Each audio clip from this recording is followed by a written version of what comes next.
Oh my goodness. Greetings, everyone. Welcome to Tuesday, April 21st, 2026. Dennis, has a life and had some stuff to do. So he'll be joining us momentarily.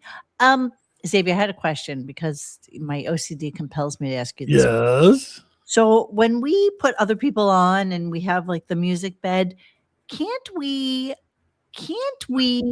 detach the music bed so that the music actually stays like good and consistent as opposed to being cut like music? You know what I mean? Can we like detach the music from this bed and add it to the other ones so that I don't think you're Ricardo Montalban.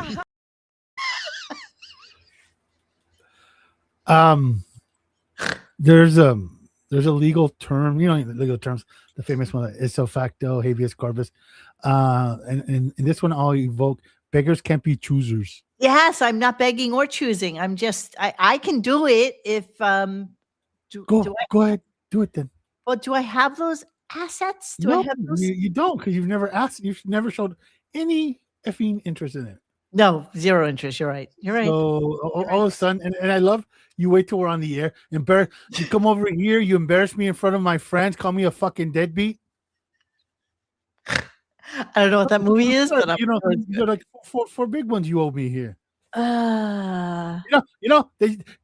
paid me to Christian this prick right here. Oh my goodness, Ida, where the hell have you been? Seriously, where have you been? For reals, like I miss you. We talked about meeting up in New York at some time, and still, I get nothing. I get crickets. I mean, granted, I don't check my DMs or anything on Stupidgram, but I kind of miss my Ida. And thank you, by the way. Thank you. So anyway, it can be done, but then the animation will be really weird. Why? Because every animation piece is like a 5-second clip. Then the cadence is every 4.5 seconds. It's a clip. Cut. Totally understand. So what I'm saying is, can't we just you do understand how like basic editing works, right?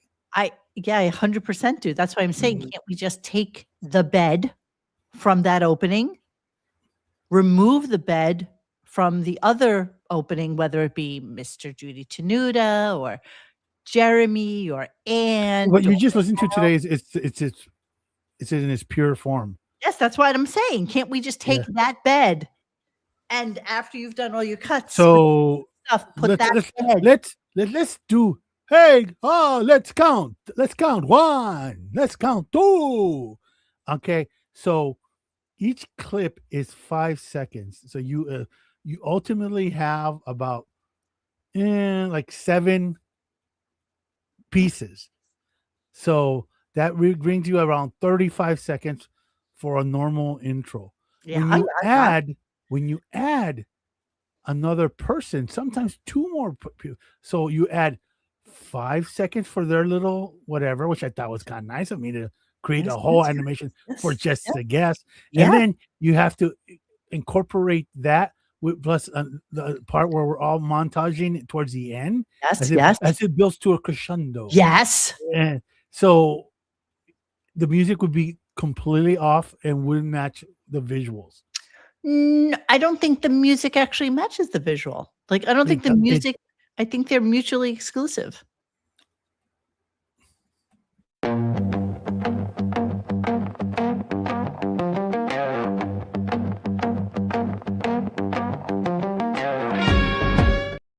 Now I want everybody. No! Stop! I want everybody to look at the clip, listen to the music, and count. Go 1 100, 2 100, 3 1, and for every clip, and you will find that the majority are 4.5 to 5 seconds long. It's called a cadence in editing. Okay, so look. Ready?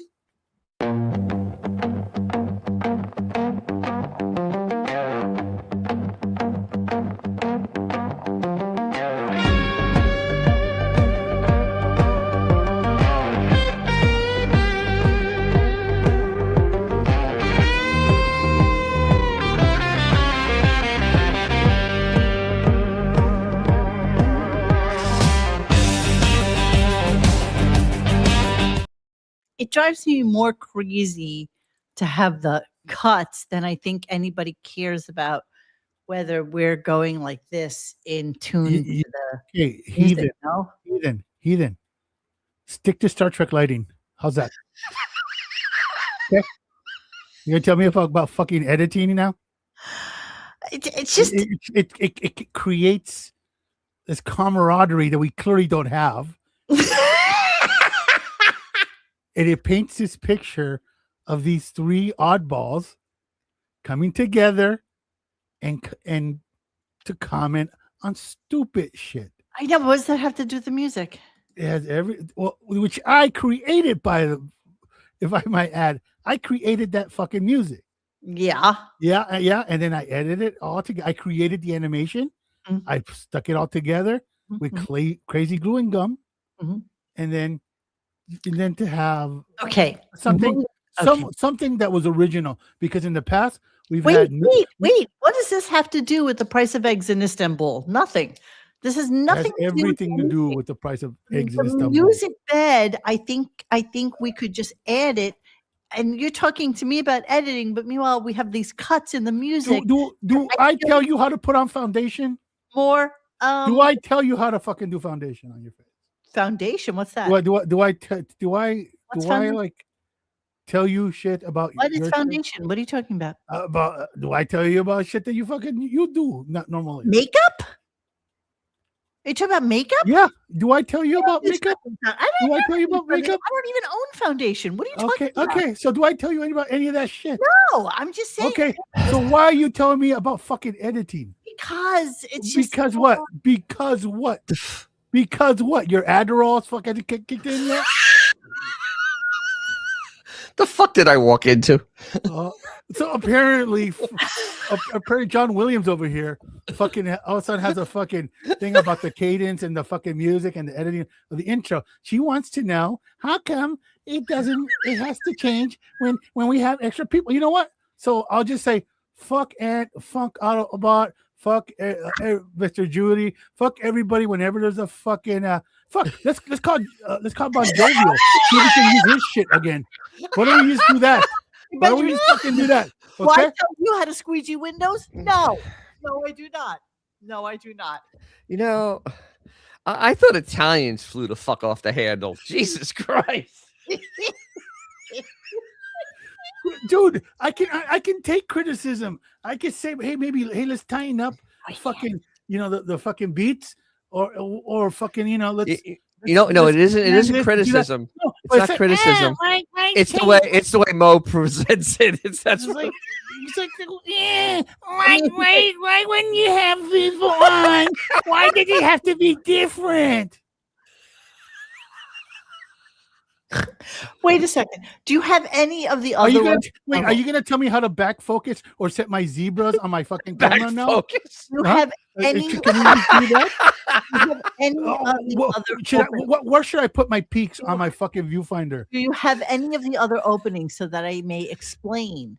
I have them all the fucking time. Are they here? Are they on the? No. I have them locked in a safe.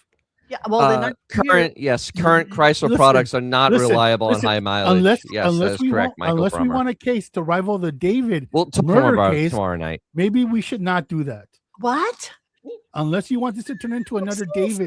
You're right, Ida. Case. The fight is getting mean. They're gonna find you in the back of a fucking Tesla if you keep going. See how he's being mean to me? See how he's being mean? No, you are literally fucking. You are a leopard ambushing a fucking springbok right now. That's what's going on. Oh, you chose your moment. The show. We're on the air. Hey, how come when we have more people, the music sounds different? This just tells me I can't miss the beginning of shows anymore.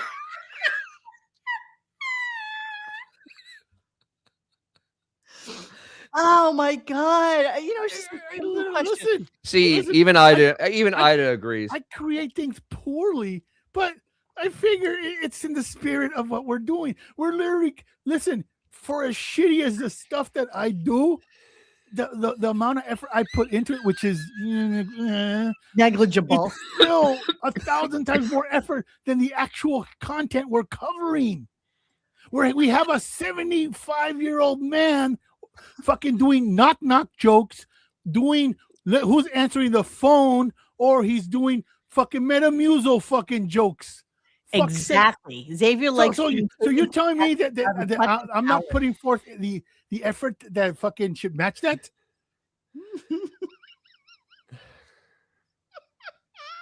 What's next? Grace, are we gonna have to lock down the hall when you fucking exit the podcast? Is that where we're going with this? It's already locked down there. I know that. Exactly. There's like it's do not cross tape. It's lockdown. It's lockdown. Lockdown. I take directions from nobody under protest. You know how many times Mo has criticized me on air this week? 2. Well, how many days have we been on? Exactly. 2. Exactly. Well, to be fair, I'd like to have 2 more. I'm just being my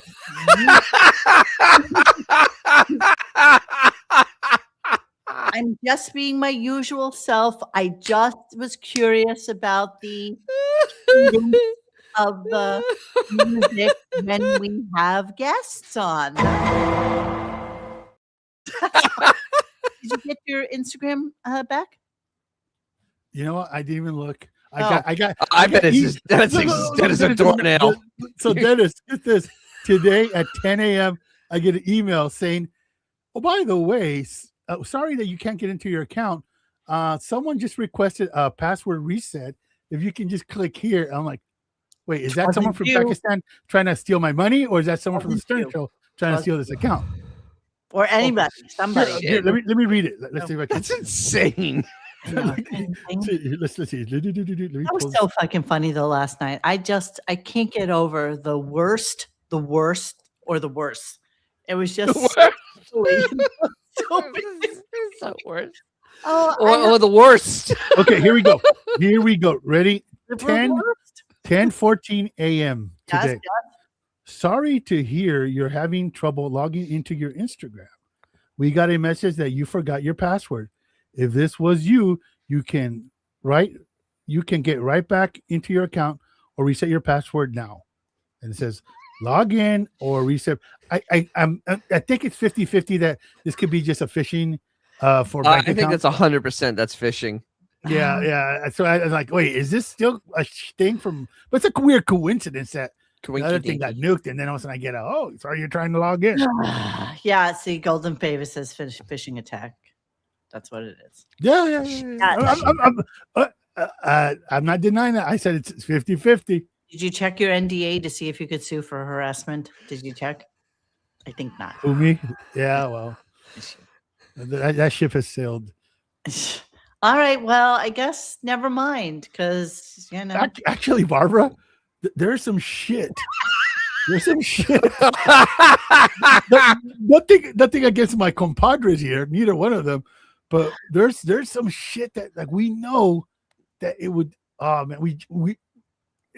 Unfortunately, the information was given to us conditionally that we don't tell anybody, which is odd. Yes, but there's some shit that would fuck. We don't have NDAs though. But I mean, I'm just saying we don't. We're not dicks either. But there are people that we like. We're not dicks. Good people. That's it would fuck up Howard's fucking year if we fucking at least his week. At least his week. I just want to be miserable. Oh my God, Jeremy, you're boiling peanuts. So, every time I'm driving down here, I see these signs on the side of the road, and they may or may not be spelled correctly. It should be. If the only place you stop, it should say pea nuts, and that's the only way you stop is when it says pea nuts. So exactly. Wait. Just the letter P. Yes, that's how you know it's good. Peanut. Really? It's kind of like in the hood. Instead of saying 40, you say 40. 40. Exactly. 40. That's how you know that. That's how you know it's legit. When you boil a peanut, though, does it taste like mush? Is it salted? Is it delicious? Because I've heard conflicting reports. I am slightly allergic to peanuts, so I couldn't tell you. But everybody really? I know that likes them says they're actually different. Are but they tasty. salted? Are they salted? Usually they salt them a little bit, but they're kind of tasty and they're a little more creamy because they're cooked more, and so it's a little it almost becomes peanut butter, I believe, in your mouth. Jeremy, will you send me some boiled peanuts that you're making? I would like to taste that peanut. Ida, of course, has no idea what that means because Ida is not in the South. Well, no, but I only know it because I've seen signs. I don't know what they are, though. Oh, my grandfather used to buy them all the time. Boiled already, pre-boiled. I've never heard of this Pre-boiled, baby, pre-boiled. The sign that had a P and then nuts, and then that was the one he went to. After they're boiled, are they then served to you warm, or do they cool them again after boiling to create some sort of consistency? Either or. I don't like that. I don't like that answer. Either or. Some are hot, some are cold. That's so weird. what's preferred? Jeremy, what's preferred? Hot or cold boiled peanuts? And it doesn't sound good even as I'm saying it, honestly. So wait. Sure.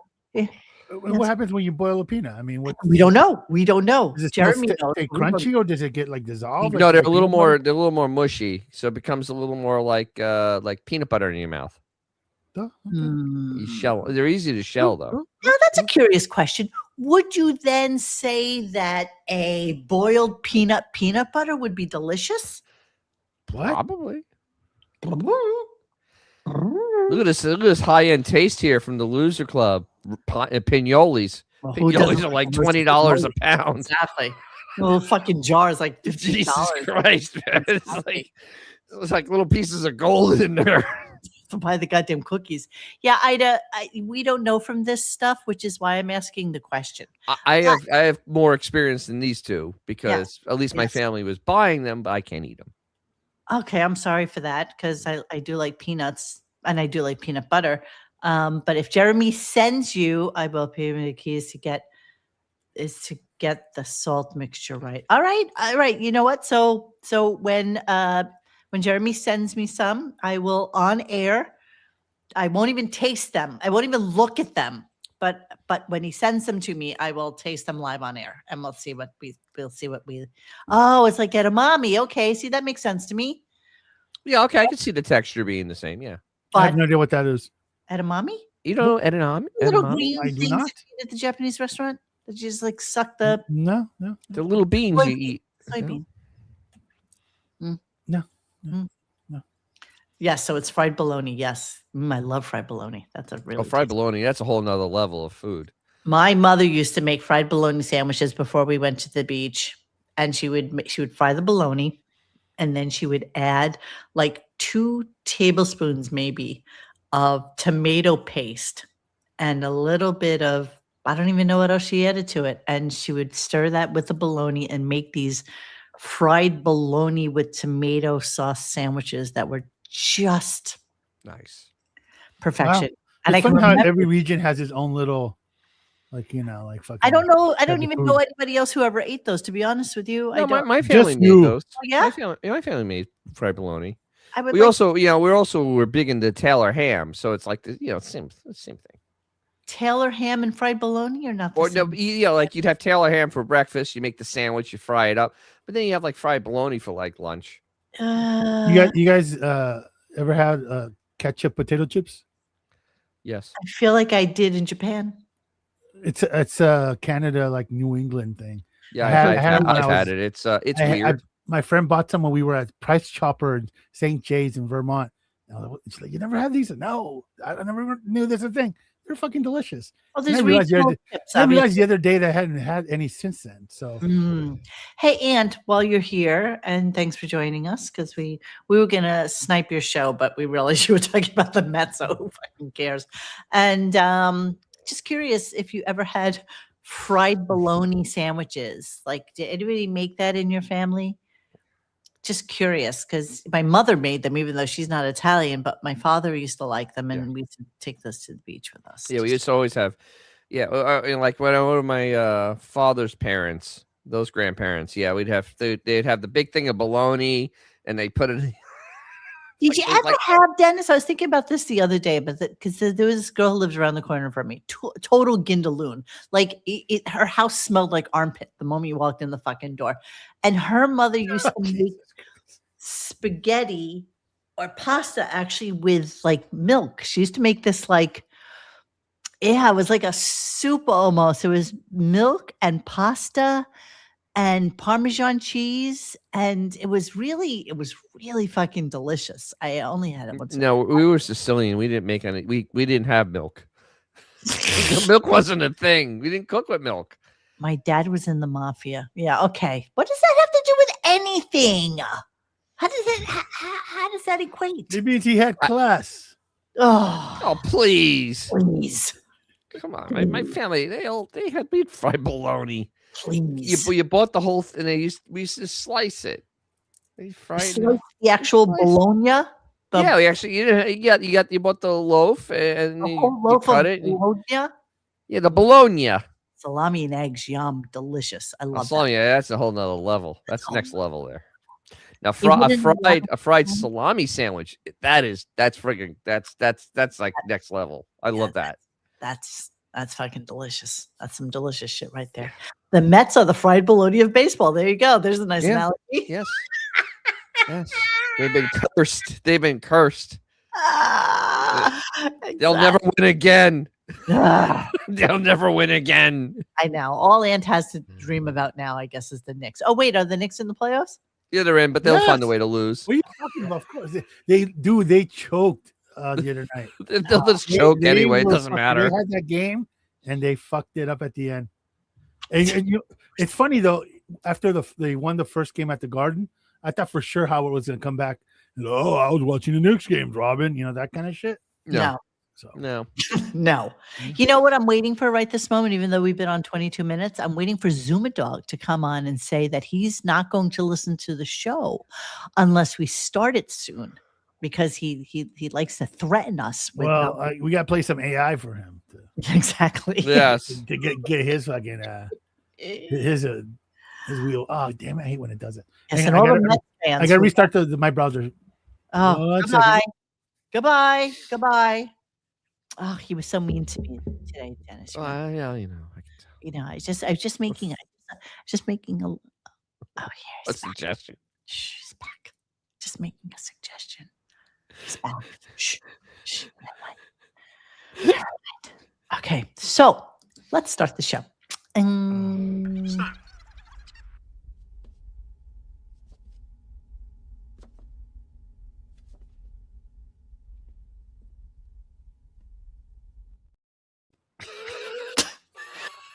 Okay, so I only have 15 clips tonight, which I feel like is a lot. But I don't know how you did that, because Nathan Lane was insufferably boring. Nathan Lane, as I posted in the thread at radiogunk.com/forums/Howard Stern, basically that is a 15-minute interview at most, because the guy hasn't done anything. All he's done is some Broadway and the Birdcage. Yeah, that's about it. And Lion King. And the voice in Lion King. This should have been the entire interview. You ready? Hey, I can't help but notice you're still alive. Oh. Are you still getting Disney paychecks? Yes. Okay, cool. Well, thank you for stopping by. And are you still taking it up the ass? That's pretty much all you need to know. Well, no, it's like, the other question is, in the Birdcage, how much of a stretch was it for you to act that character? Yeah. Okay. Well, I have like 2 or 3 clips, but that's all I've got. That's really all I've got. So Michael Brummer. Oh my God, that's so perfect. What? Nathan Lane is about as interesting as tacky spray paint. That's about it. Yes, of course he's done a bunch of shit, but but none of it nobody knows. Yeah, exactly. It's okay that he's done a bunch of shit. When's the last time someone go, "Oh my God, did you see that Nathan Lane movie?" They didn't even talk about the movie he has coming out No, they didn't, because it's going to be a bomb. Yeah, we'll see, but it's gonna be a bomb. I see who's directing. I see who's in it. It's done. Jonah Hill. Jonah Hill's directing it. It's no way it's gonna be any good. Thin Jonah Hill. All right, let's try to start this show and see where it gets us. Go Braves. Bring back Chief Nakahoma and his teepee in the outfield. When Atlanta would hit a home run, he'd come out and dance around a teepee with his tomahawk. Well, that's offensive. Nothing. Sounds fun to me. Not everybody's so fucking offended by everything. They are the Braves by any chance. No, and the Redskins are still the Redskins. I don't even know that they have another name at this point.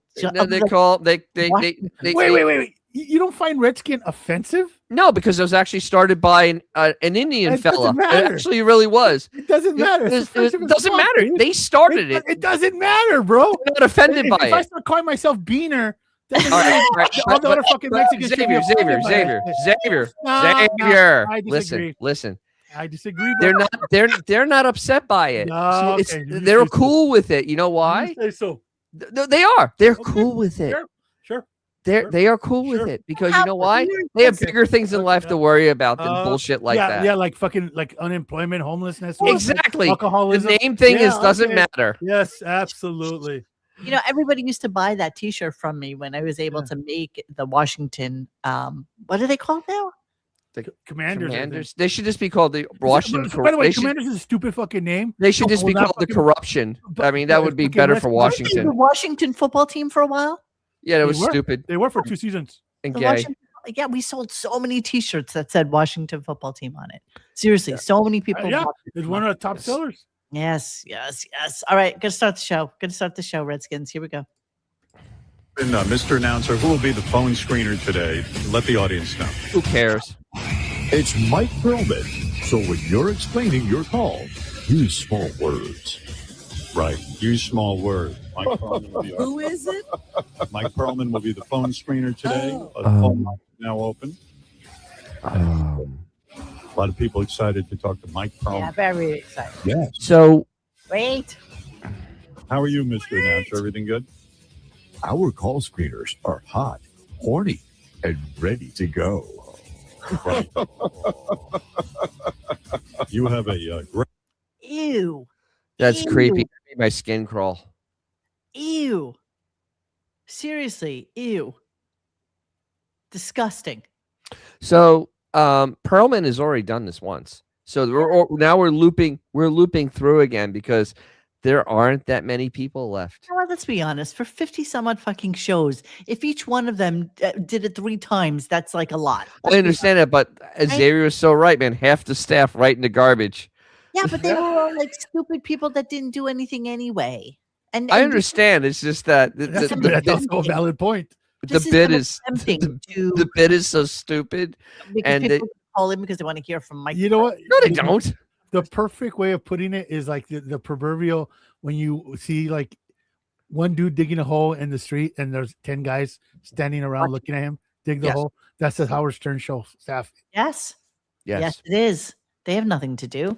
So yeah, the things we're going to talk about today really just kind of revolve around how pissy Howard is about the fact that Andy Cohen is actually making use of the Sirius studios by having actual guests come in and do stuff in the fishbowl. Well, I mean, there's 2 things with this before we can get to the clips. First of all, Andy Cohen actually has a name in Hollywood. He has a name in entertainment and can bring in people. Yes. And Sirius needs to leverage that shit as much as they can since they have really not much else. They got nothing else going. They got nothing else. And honestly, their former highest paid employee sits in his basement, and mumbles after 7 steps. Yes. So, I mean, to have any type of pissiness toward this is kind of pathetic. It's really pathetic. It's actually sad. It's actually sad to hear that his jealousy is still manifesting itself in such bizarre ways. I have a solution since clearly after last night the staff and Sirius listened to us. So you take that fucking 55-inch Vizio TV, put it in the fishbowl, and then turn on Howard's feed so people can see that he is zooming his show. That'll draw people in by the millions. And the fact that at this point, Sirius, Dennis has done the math and we run the numbers as how much money they're losing. At this point, every correspondence that Sirius gets comes in a pink envelope. That's his final notice. Literally, this company, what they're I don't know why it's running up, because there's no reason for any type of run up of stock price. But literally, all it does is shuffle deck chairs on the Titanic, because they'll make some deck go down, but then they'll just float new debt over here, and it just kind of goes into this big circle jerk of debt, and it just kind of goes around in circles, and it's actually it's kind of pathetic, and they haven't grown. They haven't actually had any positive growth in subscribers, I think, for 3 years now. It's only going to go downhill. What's the of course. And what's it's funny is them maximizing, the rooms that they have in that facility is good. It's good for them. It's essentially, if it wasn't for that, essentially the series is basically that empty Bed Bath and Beyond at the mall that you walk by and go, hey, what used to be there? And it says lease, and then eventually becomes Spirit Halloween. It's like, it's sad. And then then you have this nutnik who's in a 30,000 square foot mansion, creating hostile environments in Palm Beach, complaining about the people that actually show up to work. It's hysterical. This is, just so you know, I thought of this the other day. This is Howard. This is Howard if he was a doctor. Exactly. Oh my God.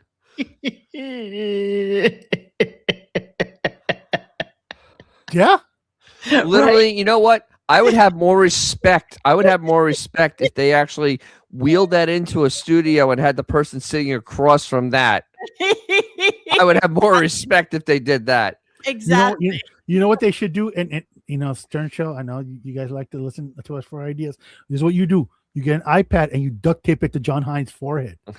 and then you fucking click on the feed.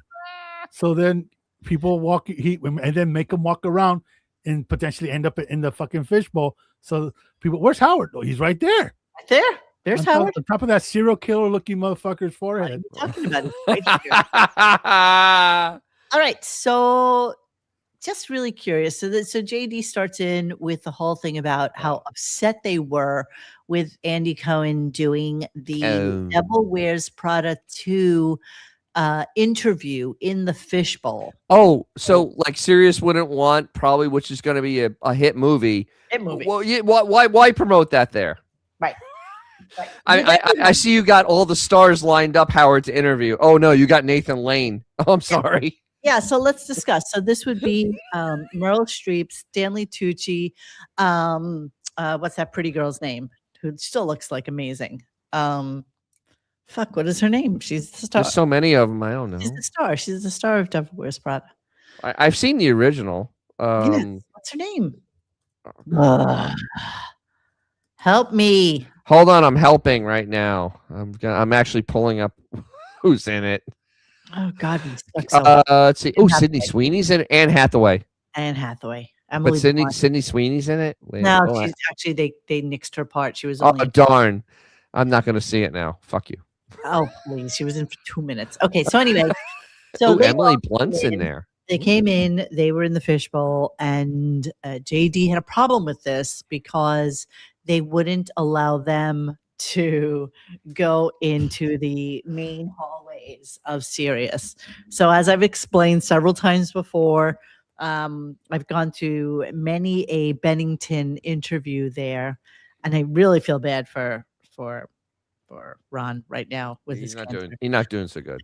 I know he's not doing so good. And so anyway, I used to go to those things all the time. And I actually, had a thing to go, but Mr. Judy actually went in my stead with, I don't even know what show it was, but a lot of big stars were there. And, they have like a wall where everybody takes pictures and they make big fanfare and whatever. And last time I was there, I had seen all the fucking idiots from the Stern Show going up the stairs to go into a conference room, because there's no big conference rooms on the downstairs level, so they could have their meetings and whatever. And one time I was with Grillo and he left while we were in the middle of the friggin' interview thing that we were at. Went to go say hi to Richard Christie and to Sal and all those people and whatever. So Fishbowl is like dead in the center of the Sirius first floor when you come in. So anyway, everybody got pissed, and here's JD talking about it, and then we'll follow it up. Here we go. Reporting to me that yesterday JD had said to me in our daily meeting that he was very upset with the SiriusXM situation with this fishbowl. Right? If you work at SiriusXM, they've got it's a great setup, actually. They've got a big, giant studio in the middle of the floor that's surrounded by glass where I guess if special events take place, special radio shows, you get booked into the glass room, the fishbowl. They call it the fishbowl because everyone in there looked like fish. Really? Everyone stares at them as they go by. But JD says it's out of control. Is it mostly Andy Cohen who's abusing the fishbowl, JD? Abusing the fishbowl. Listen, Abusing. I hate to start things or whatever with people, but yes, I'm not saying he's the only offender, but he is certainly the biggest offender. Two of the biggest events or whatever where you need fucking wristbands to be out in our goddamn lobby were events that were with him.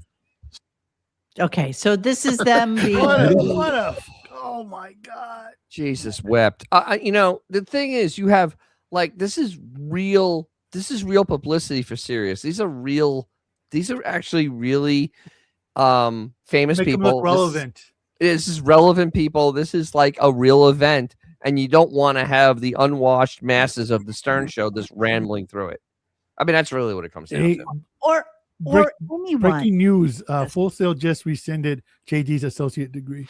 There's no way because Full Sail's barely accredited. Yeah, exactly. Well, even more so. You just get a degree just for showing up. That's what happens there. Yes. So here's Howard with his feigned outrage on this whole thing. Yeah, It is a weird thing. It's almost like the rest of us don't matter when special guests come in. And so The rest of us. you're not even in rest of us. you're not even in a fucking building, you douche. He hasn't been in the building since fucking before COVID. Since COVID, literally. He has. He's been there. He's been there Keith Richards and Biden. Full time. 5 times. He's been there 5 times. you were trying It's to just 2020. go around the hall and get to the bathroom and do all that kind of stuff that you normally do. Yeah, go to meetings. They block the stairs because you can't go up and down. Wow. I mean, it's a radio show. Who gives a shit? I mean, okay, I understand maybe a little bit of security, but what? So, how many guards are there? Like, who are these guards? Wow. The ball. Can you He's imagine? fucking with us, right? He's clearly fucking with us. This can't be a real conversation. Like, they need an audience. They need to bring in 50, 100 people. So I don't know. It feels like 100 people at least to watch. And so they're out there blocking the elevators sometimes because they were waiting to get checked in. And then, the security guards have to guard them. The balls on Mr. Lockdown about people having security when there's a big event with a lot of people there. Mr. Lockdown, when there was just employees at the place, wouldn't let them come in the hallway. Is this convoluted thinking is exactly why JD will be gobbling penises at truck stops when the show is over? Because this motherfucker thinks he's a somebody, but guess what? You ain't you're a nobody. You ain't a somebody. Azores, do they have a compound? What? No, they don't anymore. No, there's no more compound anymore. That shit got taken away. No, it didn't get. No. Yes, it did with the studio. The studio's gone.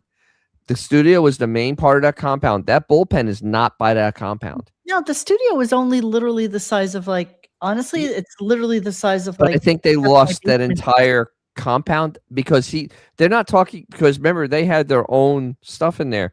It doesn't seem like they have their special badges to go into their special area anymore. No. You're totally wrong. They are absolutely 1000% still in their space. They are absolutely giving it up the moment fucking Stern is out of there, but they are absolutely still in I don't know. They gave up that studio. I don't think there's a compound anymore. Buzzer door to go to the Stern. Have you been there since Howard got his contract renewed?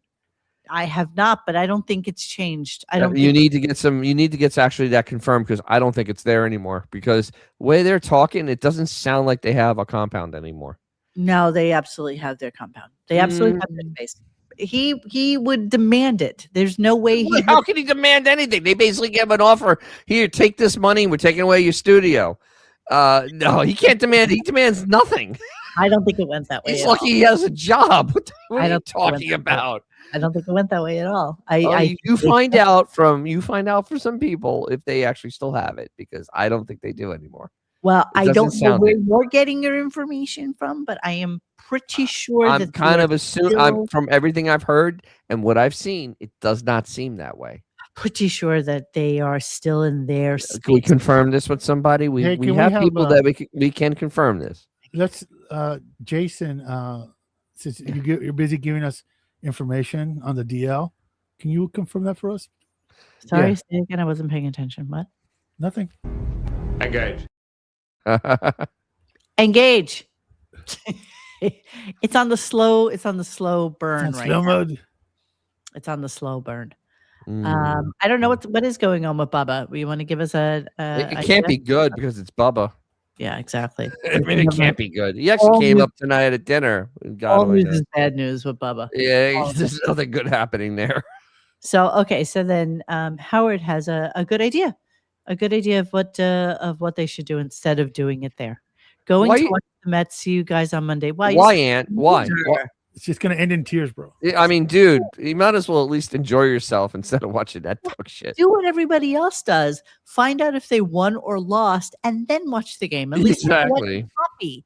If they lose, don't watch it. That's it. That's just the way it should be. Here's somebody that doesn't kind of grasp this, I guess. What? Saying that The Devil Wears Prada is as relevant as Nathan Lane. No, it isn't. That's so cute. That's going to be a massive movie. That is going to be a massive movie. Come out. I think it'll be really, really good. You hear anything about The Mummy? It's not good. I've heard from lots of people. It's not good. The Mummy was good like in 1930s. Yeah, this new one is not good. You know the last time The Mummy was good? When Abbott and Costello fought it. Yeah, Abbott and Costello beat The Mummy. That's not a joke. That's really the last time The Mummy was any good. Check. What, Lou? What? Those are some of my favorite things to watch. Dude, the whole Abbott and Costello meet Frankenstein, Werewolf. Where are those playing these days? Where can I watch that shit? I gotta find those because they actually had Bela Lugosi and they did Dracula. Yeah, they're obviously they're actually kind of hard to find. Yeah, even that place that we go to. Melody. Oh my god, the ghost one, and oh my how about The Invisible Man? Hold that ghost. That was the end of the Abbott and Costello meet Frankenstein. Was with Bela Lugosi, Lon Chaney Jr. Yes, and at the very end, when they thought they got rid of everything in that canoe, and then that light, that cigarette comes up and lights itself. Who said that? Allow me to introduce myself. I'm the Invisible Man. Agreed, Rooster. Agreed. Willy Wonka should not have ever been remade. Oh no, I love Johnny Depp as an actor, but no, that was scary actually. My Willy Wonka is the most perfect movie in the whole fucking wide world. It's just, you're absolutely right, dude. In so much to your childhood, it's just amazing. All right, so let's listen to. You know what's even funnier is when they would appear as mouse in like the cartoons, MGM cartoons. Eventually they would make like little cameos, and it would be like the fat mouse would have the little the bus driver costume that. Sometimes they did Laurel and Hardy though too. Yeah. Well, yeah. Well, that was before them. Yes. Yeah, it was. It was definitely before them. Yeah, Laurel and Hardy, they started off in silent films, didn't they? Yes, they did. Yeah, right. All right, let me connect. Fatty Arbuckle. What about Fatty Arbuckle? What about Fatty? What about he was early. I just wanted to throw that out. That's all. And you just have to scream his name out. Just give him a shout out. Okay. Yeah, absolutely. We got to give him a shout out. A whole bigger issue. Why don't they book these events outside, like what we used to do? Go to the cutting room or something like that and do the event. They wouldn't clog up all the traffic at Sirius. What? Oh, it's such a shame. So I was looking. I was like thinking to myself, when was the last time that Howard Stern was actually at the cutting room to do anything? And that would be in 2014 when he did this town hall with Billy Joel. Do you remember that? Yes, I do. Unfortunately, with Billy Troll, that was the beginning of me realizing that I hated him. Seriously, it was like this is douche. That's the last time he did something off campus. Wait, here's the other thing though that kills me, Mr. Company Man. There, why use a different facility when you have the facility? Why spend extra money when you already have the place to have the event? A little Douche. fucking inconvenience. Okay, so I looked up the Andy Cohen thing, and the whole interview was about 40 minutes all in, let's say. 40 The minutes. fact that you're inconveniencing people for a whole hour. Oh my one commercial break. Don't let it be said that these people probably didn't get a fucking email saying, hey, tomorrow we're having big thing going on in the fucking lobby. Just be aware that there's going to be, some inconvenience, clearly. But listen, this is another thing fucking Howard said. It really pissed me off. Here we go. Let me ask you something. Yes. Well, who's the big deal there that they got to keep protected so much? Well, Meryl Streep? So hold on. Most people work here wouldn't even know who she was. Are you serious? Are you not delusional, Pelican? Are you really serious? She's still one of the biggest actresses in Hollywood. Go ahead, play it. Play it. SiriusXM. See, this is the reception desk right here. Yes. And this right here is the fishbowl. So it's really right when you walk in, and right to the right here, there's a little thing where you could take photos and stuff like that. Then there's a green room. Then there's their space. These are the stairs that go up to the second floor and then there's conference rooms right above the lighting that you see on top here. Okay. All right. There we go. Okay. Just waiting and waiting. Yes. And waiting. Lockdown. Lockdown. We're in lockdown. Lockdown.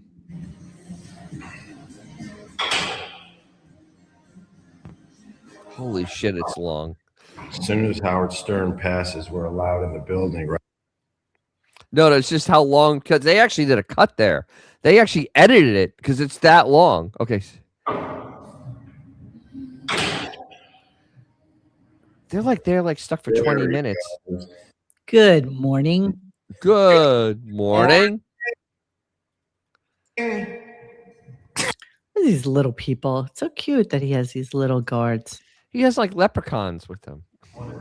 There he goes. Good morning. And now he'll let me in. See, now he waits for them to buzz He's gotta themselves wait for him in. to be in his section. And here we go. All clear. All clear. All clear. That is so embarrassing. And I just love that the internet never forgets. Never. Actually, you know what? I'm going to agree with Howard. Sirius is creating a hostile work environment. In fact, he should sue them for $2.5 million. Exactly. Hostile work environment, Howard. Do it. File it now. All right. Ipso facto. So, of Habeas course, corpus. everybody's upset with Andy and how. Everybody's upset. Well, let's continue. Yeah, let's not get this wrong, but why is he, for Summer House, why has he got to be in the fishbowl? Listen, I like Andy too, but this place he's turning this place into Bravo XM. It's Sirius XM. I don't want to work at Bravo XM. I want to work here. Bravo XM. What a fucking delusional. Yeah, Wow. I like, and I bet he liked candy. Andy like candy. Eat a salad, you fat fuck. A salad, you fat fuck. Eat a salad, you fat fuck. A salad, you fat fuck. Eat a salad, you fat fuck. A salad, you fat fuck. Oh, Okay, Jesus so then, Christ. this is a really quick thing about influencers, because apparently there were a lot of influencers there. It's security, JD, only from the, I mean, it's annoying, but in the same sense, you got 100 fucking so-called influencers. You know what influencers are? They're people who don't work and stay home all day and talking to a microphone. Oh! No! Wow. No. Do you self-aware much? So, This is like- I went searching for some influencers that were there. So let me just give you a little Holy shit. heads up on one of the little cutie patooties that was there. So here's her take on it. Here we go. Okay. What happened? I don't know. That was more work than the Stern shows put in all week. Not only is it my birthday, but it's also the premiere of The Devil Wears Prada. What happened? Why is that happening? I don't know. What's happening? Because not only is it my birthday, but it's also the premiere of The Devil Wears Prada in New York. And while I did not get invited to the premiere, I still got to come to New York to celebrate my birthday with the cast. Didn't actually celebrate my birthday with them, but I did get to watch them be interviewed. All four of them, Stanley Tucci, Emily Blunt, Anne Hathaway, and of course, Meryl Streep in the SiriusXM building. Of course, I wasn't allowed to record the actual interview, but I did get a video of them when they were taking photos, which I also got photos in this area. And then, of course, when they walked past us and said hello, as they were making their way to the room, which you will see here. Look at Anne Hathaway, Meryl Streep. The cutest. Here you can see Emily Blunt saying hello. And then, of course, a video of Meryl Streep as well as Stanley Tucci. I also had Runway on the screen so you could feel like you were there while playing the soundtrack from the first film and serving us coffee. Had a table of specialized cookies and they were to die for, but especially this one. I'm not quite sure where you could watch this interview, but I have to say Meryl Streep and Emily Blunt were hilarious. Obviously, we know this, but to see it live in action, it just hits. Did I sound like that when I had braces? Did I sound really weird? I don't remember. Yeah, right? yes. Here. So this is more, just so you can see. This is what Stern's complaining about? This is what he's complaining about, yes. Holy shit. Because they did this. Andy, people were invited. And they had a good time. Yeah. This is what big to do. How many? I didn't see how many views did that get? This from this is. I don't even know who these people are. Oh, okay, stupid. It's just on Stupid Grammar TikTok. Oh, it's TikTok. It's just TikTok. I was just looking at random things that were. You know, the thing is, you had the entire cast there. Yes. And you know, Howard can barely get somebody that's relevant on his show. Yes. You have no place to speak, dude. No place at all, and you have no idea what an influencer actually is because you're an old man. I mean, you are old and out of touch. It's not even about being old. You're just out of touch. He has no idea what's going on. You know, and it was interesting. I went to SiriusXM to look and see if I could find the actual interview, and I can't log in on. They might be waiting till closer to the actual release date. No. It was a live thing this okay. morning that I logged in and saw, but no video. Not the Fishbowl. Nothing associated with that. So maybe that they're waiting on. Yeah, exactly. Because it comes out at the end of the month. Oh, when? April 30th. Oh, okay. So another week, right? This is too easy. It's like they're almost trolling us at this point. Hang on. Let me show you. This is how I feel when you put up this shit. Tell me when I can pull it up. Oh, sorry. Hang on. No. It's still literally like 5 seconds. Okay, go. Okay. Ready? Yeah.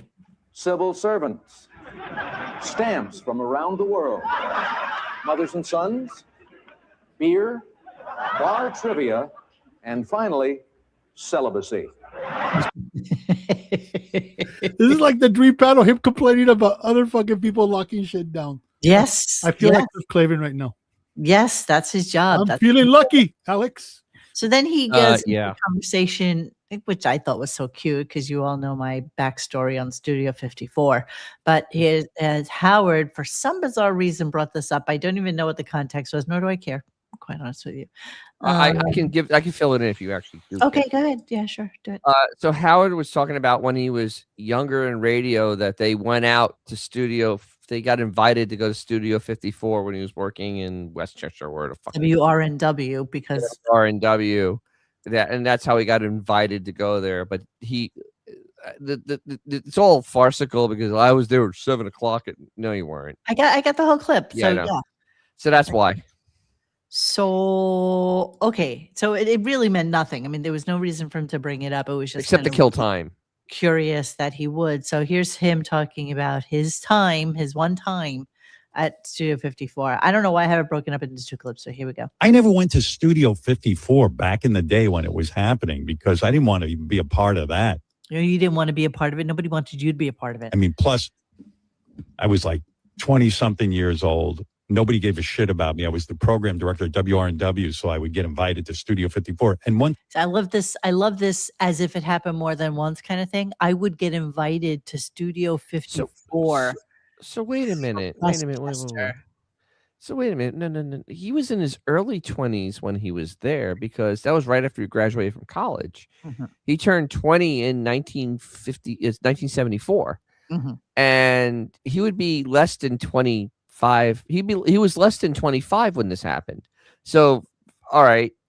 Isn't that like the prime time you would be at Studio 54 in your early 20s? Wouldn't that be like a time you'd be there? Yes. That's what I thought.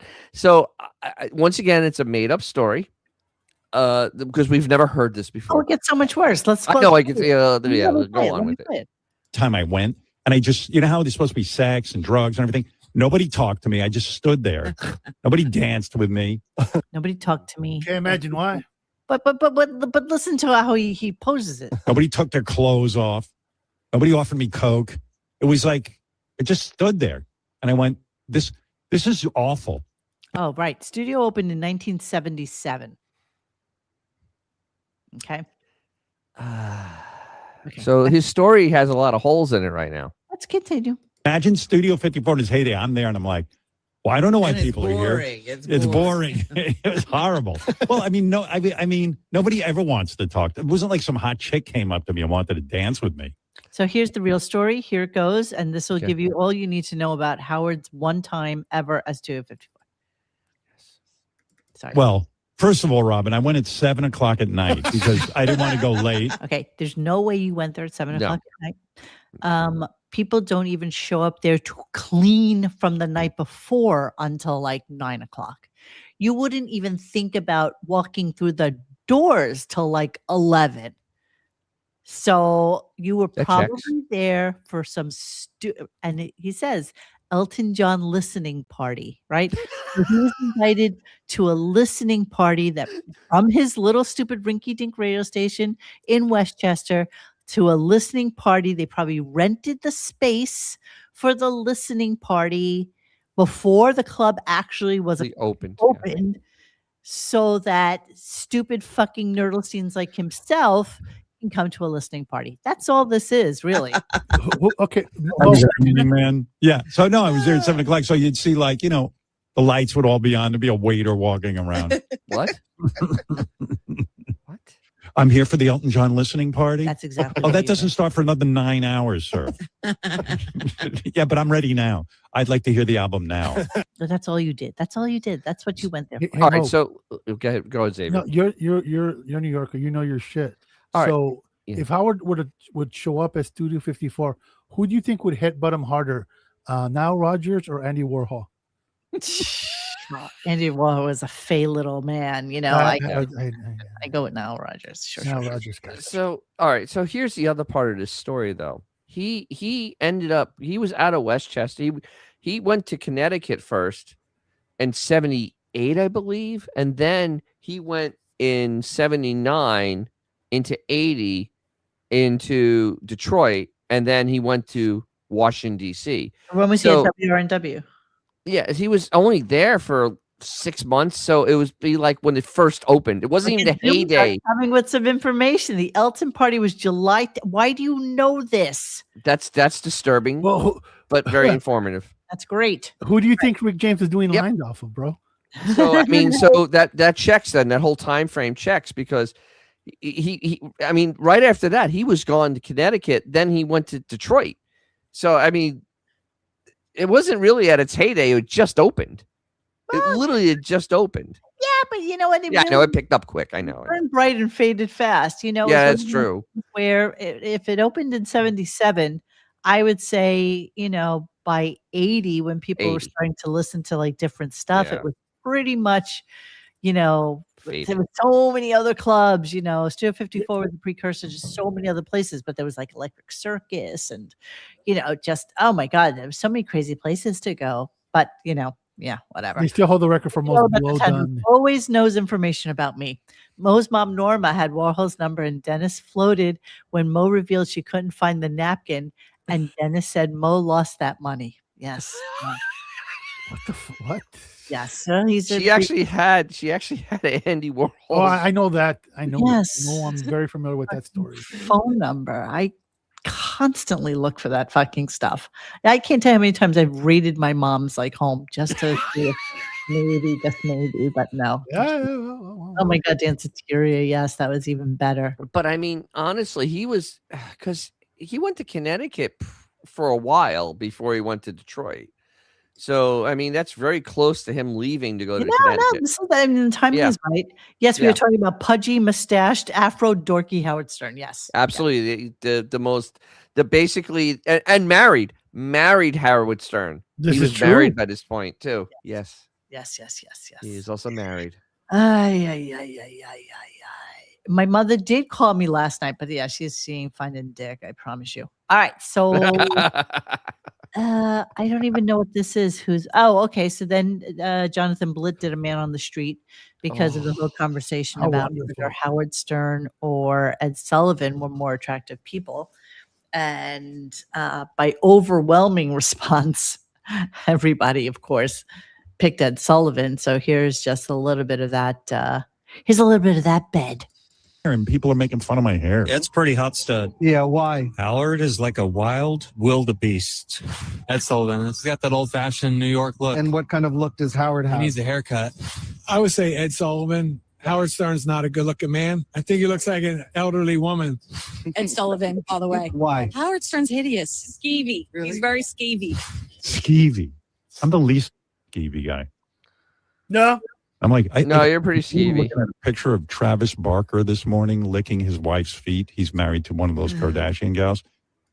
And I'm so not skeevy. I'm like, why would somebody lick another person's foot? I don't eat ass. I mean, I'm not up to anything skeevy. John? Oh, wait a minute. Wait, I have something about that. Hold on. Because I pulled it up in the listening thread. Because this reminded me of something that happened. Let's see. I find it very cute and amusing that Howard probably looks at fucking People magazine first thing in the morning. Oh, 100%. Oh, absolutely he does. And just hating on everybody who's famous. Okay. So yeah, he's talking about people being by feet. Yeah. So let's remind everybody of this picture. Can I throw this up here, please? Thank you.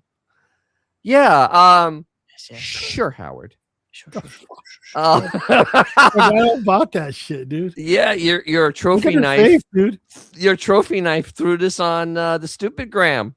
The internet never forgets. Never forget. Yeah, you think those pinpoint eyes have anything to do with that? There may be a little bit of help going on in their system. Jeremy, what are you talking about? They cut out all the comments about his hair system. What are we talking about? Oh, you're talking about the people on the Man on the Street thing. Yeah, for sure. Okay, so then this was another interesting thing that happened. This was dude called in just wanting everybody to know that they saw Gary down in South Carolina. Jeremy's already kicking him out of the fucking state, but apparently Gary's looking for a second home down there. Rod, what's up? Hey now, Howard. I want to say maybe a month or two ago, a couple months ago, Gary was here in Charleston, and Gary likes to talk. So he was in a restaurant, and he's letting people know that he's moving to South Carolina. Did you know that Gary planned on moving to South Carolina? And then Howard takes a fucking shit fit, obviously. Oh my God, you just brought up the funniest topic. You know what? I got Nathan Lane coming in, but I'll give you the brief.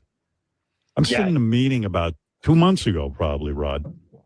I'm sitting in a meeting, I'm doing my thing with the show. And we got, it's the staff and blah, blah, blah. So someone pulls me aside and says, Gary's wants to move to South Carolina or something. I go, what so, I guess he's retiring. They go, no. He wants to work from South Carolina. I said, what the fuck are you talking about? Gary wants to work from South Carolina. I didn't one say of these that. guys, Swayze. I said, No, I just said I'm looking for a second home, and I might be looking to South Carolina. I never said I was moving. well, I blew myself. I said, you tell Gary he could move to South Carolina. He can work. What is he, retired, semi-retired? Dude, this is fake news. I didn't say I was going there to work. Well, anyway, just know I was bad. Okay, you're buying a house. Okay. So go ahead, Dennis. Yes.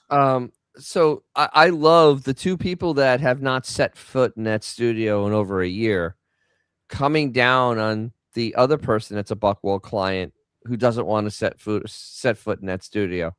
I mean, the balls on them is unbelievable at this point. I mean, seriously, just unreal. Motherfucker doesn't actually, walk anywhere. He literally stays in his own home and walks downstairs. I don't even know if he walks downstairs anymore, man. It's the elevator. He has an elevator. He probably has those hostile environment servants carry him downstairs. So, go ahead. No, you go. Okay, I mean, thought. I hate to tell Baba Booey, but him trying to buy a house in South Carolina when in 2024 they had those lab monkeys escape there. He might be going into hostile territory though, bro. You might still think that one of those 40 lab monkeys is still on the loose. Well, suffice it to say, Howard took a fit about it, thinking that how dare he? Dare he? Oh, So I'm younger than you. I know. Why? Am I working after this contract? I don't know. When am I going to get to smell the fucking roses in South Carolina like you? He's going to 2 Bruce Springsteen concerts, not 1, 2. He's having the time of his life. Yes, I got word this morning. Hey, you got word from me. Oh, that's right. He gave me the word. He figured he better bust himself. Now, I think, Gary, after this contract, I still probably will want to come to work and listen to tapes of how ugly I am.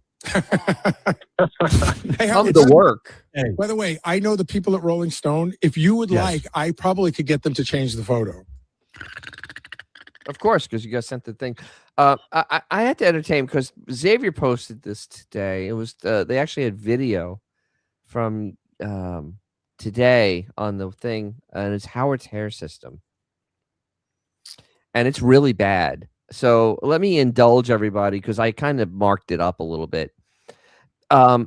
It's so obvious now that there is like there's a seam right here on his hair. It's a seam. Jeez. There's a seam there. And so this is not real. This may be real, but this is definitely a seam. Real-ish. It's real-ish, but there's a seam here now. Jesus. It's like it's two places. It literally looks like the fucking trail Lewis and Clark took to fucking Oregon. There's a gap in between the two pieces of hair. I've never seen anything like this in my life. Jesus Christ. And he looks terrible. It's like in Goodfellas when that painting. Look, this one's looking this way, that one's looking that way. Wow. I mean, this is next level bad at this point. And just that's literally just a screen grab of because I found his face. Yep. Like he look at him. His neck is now starting to blow. It's just like and his eyes are like they're all puffy. They're looking old. He's looking old. He's looking really old right now. His facial hair is completely white now. So he does that full. Remember for a while he had that salt and pepper thing going. So he always had that 5 o'clock shadow. Now he fully shaves it because it's all white at this point. Let me see something. If you can remove that, I'm going to go to the the Twitter. You should scroll. Oh, you should scroll down for a second. With Nathan Lane. Let me see if I'm up to that yet. If I scroll up, I can go to you.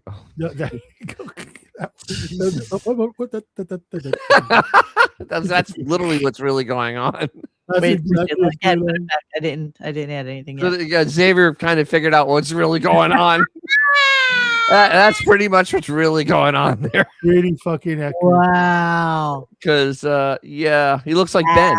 Ben with long hair. It's literally Ben Stern. Okay, no fucking around, people. Just to wherever monitor or the phone you're watching this on, just put your thumb up to the rest of the hair, and that's Ben.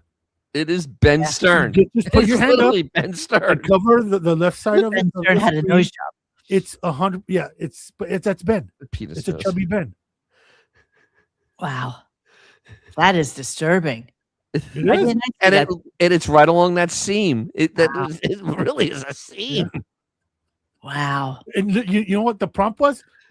Can you make this man look like a typical man in his mid-70s? Boom. It's actually, I think it's being kind with the hair color. Yeah, this is actually white. There's no way. 100% it's white. There's no way this is black anymore. Wow, that's disturbing. Maybe- So I wanted to see what I have the Nathan Lane thing. The clip that they decided. Maybe did they get rid of Tony because it doesn't look good? Well, he's not in anymore, and Tony's not out there, so there's no, Nathan Lane is on Broadway right now in Death of a Salesman. Jesus It's Christ. spectacular. What is your day like? It's like Oh, I wanted to see what Howard looks like. Salesman. God, Nathan Lane looks more disturbing. What is your day like? It's like an athletic event. It's not a fun mind to live in, Willie Loman's, but when you see the reaction, when you hear that kind of silence that you only hear in the theater, and when you hear people weeping in the dark. So you'll get another Tony for this, right?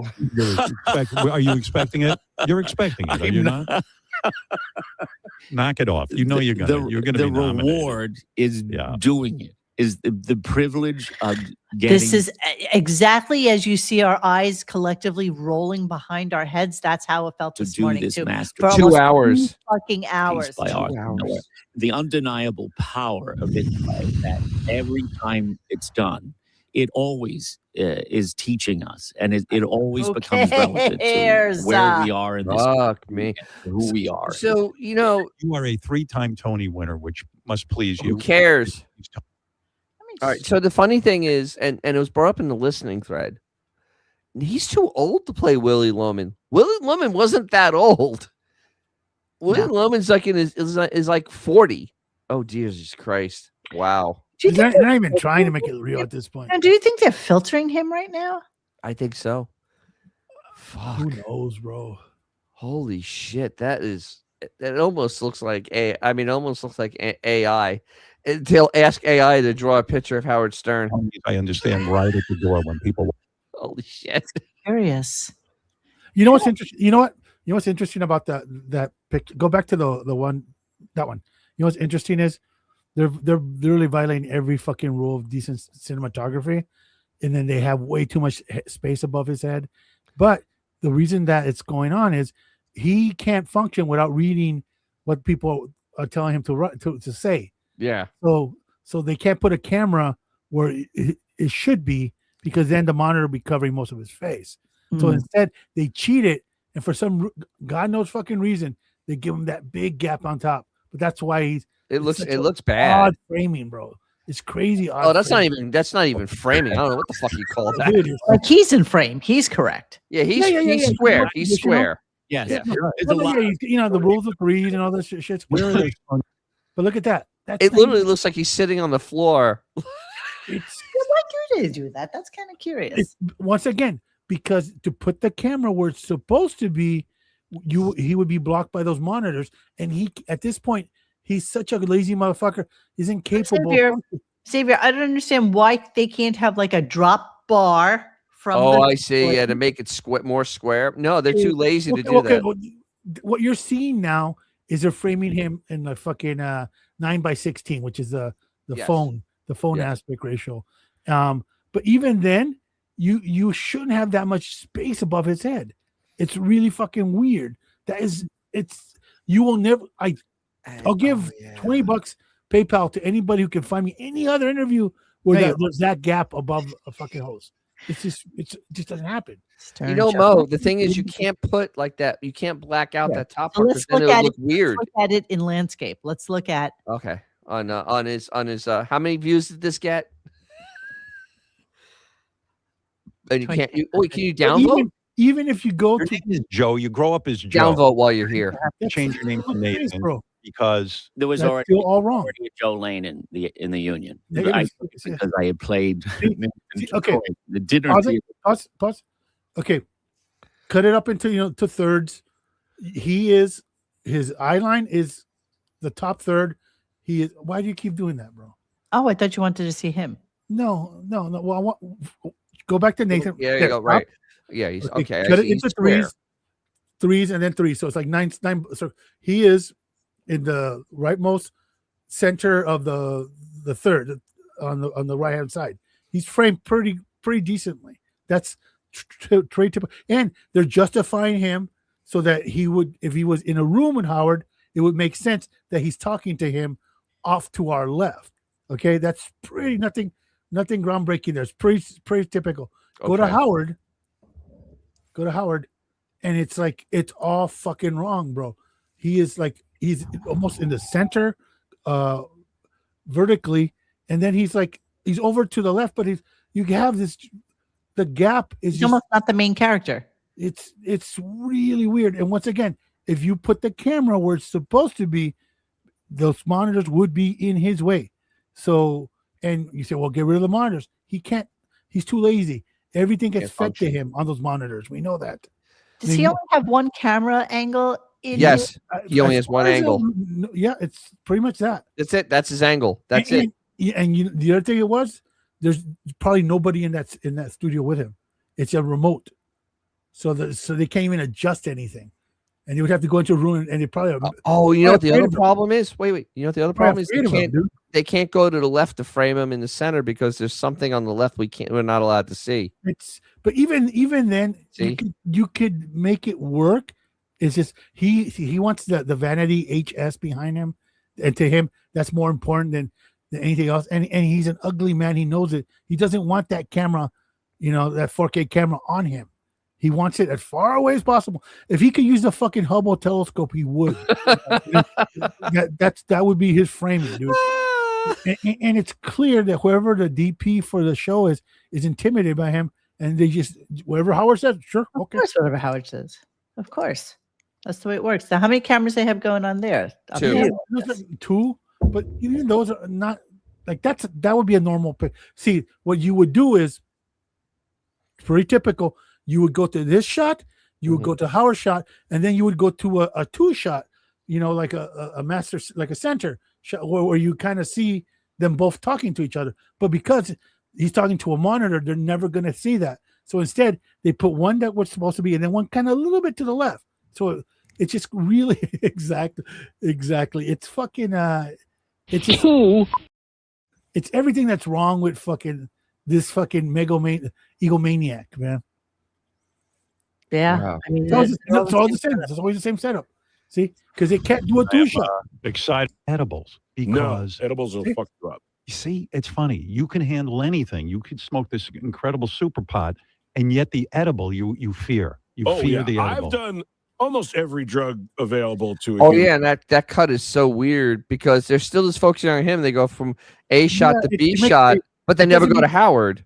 It makes no sense. See, normally it makes no sense. Because you watch the E show, and it's been a while. I'm assuming that you would see the interview like Tommy Lee or Pamela Anderson. You see Howard, and they would cut to Fred or whatever. But then you eventually see like that master wide where you see everybody in the room, which makes it make sense. Oh yeah, they're in one room, and here they are relative to each other. That's curious. Let me see. That I figured out a way. They don't do this shot. And the one thing that'll get you fired as a camera operator is if you don't have two eyes on the subject. They don't do this camera shot. I haven't seen this camera shot in a while. Okay, yeah. No, they killed this one off. You see what I mean?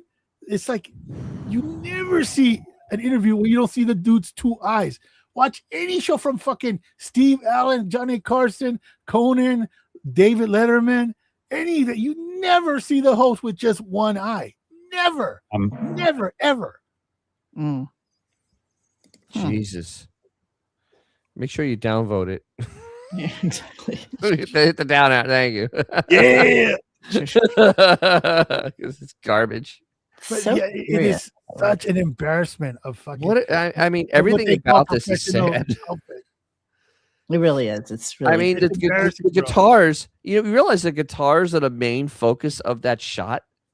No, it's supposed to be. It's the painting a picture of he's rock and roll. He's rock and roll. It's paint me an image where he's rock and roll. He's rock and roll. That's what it is. I'm trying to see if there's anything that we can see where it's like a old. You'd have to go to the E show where it was done different. 2011. Back when was it Scott DePace? But I mean, where can you even find that? Can you still find that shit? Yeah, just type in E show. I'm sure you can. Why did you quit modeling so young? You felt that, hey, I don't need to do this. I can become a producer. Yeah, I felt like I was doing. He's in studio there, right? America's Next That's Top back in Model. back And in the I Sirius thought, It was America's Next Top Model. 100% mine. I created it. You created the show. 100%. It's like the American Idol of modeling. 100%. It's in 170 countries, and I own a piece of all of that. Why do you only own a piece? How much of a piece do you own? Because I have a network. I have a partner. I have a see. network. I have. So when you're a producer of America's Top Model, it's a big payday, Just right? skim through it. I'm sure you'll. How much of that show do you own? There's one to be had. Versions. If Canada don't hire them, I ever. But You it's own still, the franchise. It's like a McDonald's. You sell it to them. Yeah, Are exactly. there If I own certain McDonald's, rules follow? Like yes, there's a template. or yes. If they something? use Yeah. the brand. Well, actually got into modeling. Such a different vibe where they're both in the studio. They're both talking. But even then, that was like the beginning and the end. Has anyone ever been on Curious. America's Top 'Cause Model? that's when he got really okay. Don't show my face. Hide my face. The priority is always hide my face. Yeah. Oh He's well. got that big fucking microphone in front of his fucking face all the time.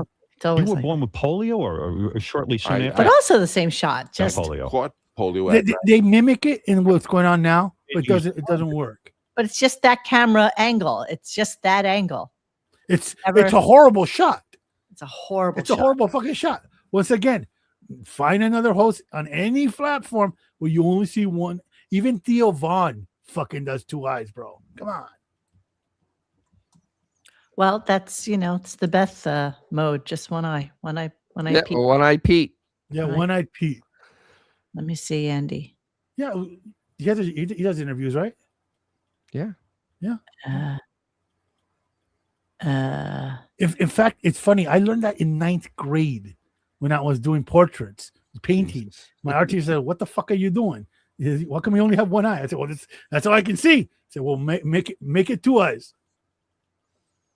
Oh, there's Andy doing his plank. Yeah, click on it. Well, good morning, everybody. Okay, that's establishing where he is. Oh wait, that's at the Howard Stern show. Can we do it? That was Andy fucking with Can we do something normal?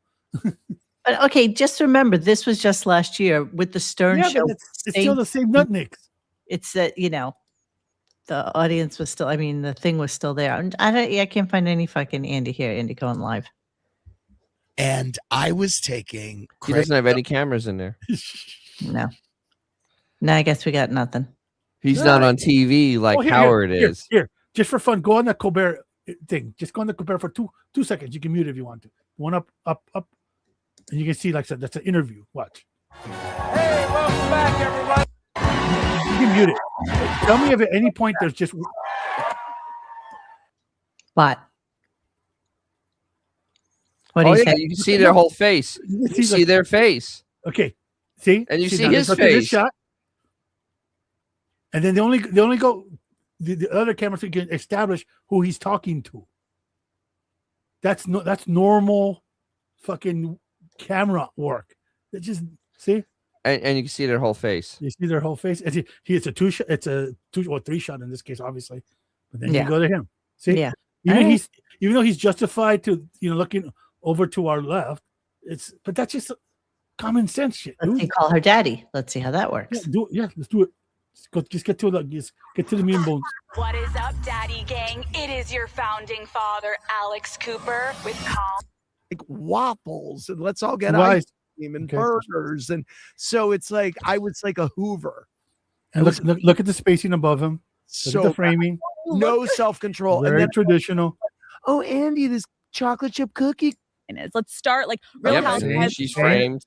And here it's just it's establishing the 2 shot. I'm a There you father go. of 2, but a daddy to many.